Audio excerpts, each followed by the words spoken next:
This lesson assumes that you have already downloaded the GridWorld code, extracted the archive for GridWorld to your desktop or some other easily accessible location, as well as having Eclipse set up.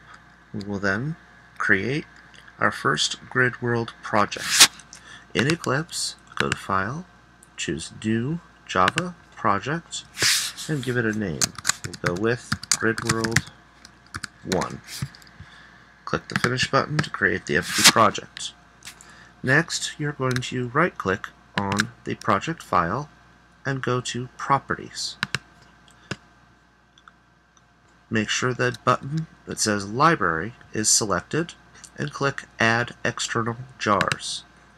Navigate to where your GridWorld code folder is stored and locate the file that says GridWorld jar. Select it and click Open. Now, open the sub-menu for GridWorld jar, locate where it says Source Attachment, it should say None, select that line, click the Edit button, click External Folder, and again select the GridWorld jar folder location, not the actual file, and click Open. That will associate the GridWorld code with the GridWorld jar file. If you open the project file now, you'll see GridWorld jar located in there, and if you open GridWorld jar and double-click on GridWorld actor, you'll see all of the associated classes. To test to make sure that you can see the code, double-click on the bug class and verify that it opens in your Eclipse window.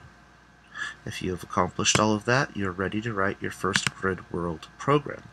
All you need to do is have some source code. One easy way to do that is to open your GridWorld folder and then find the GridWorld projects. You'll see the BoxBug project, for example. You can drag the files from the BoxBug project into your new project folder. Make sure it says Copy Files, click OK, and it will put the files into your project folder. Now, depending upon the version of Eclipse, the files may appear in different locations. If they don't end up in the source folder, you need to drag them there.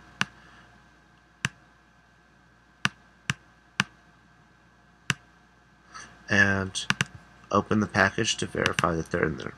If you see the files represented more than once, don't worry about it. As long as they show up in the default package, you're okay. Go ahead and open BoxBug Runner, and you can now click the Run button, and GridWorld should run successfully. You have created your first GridWorld project. You're now ready to start editing and modifying your GridWorld project.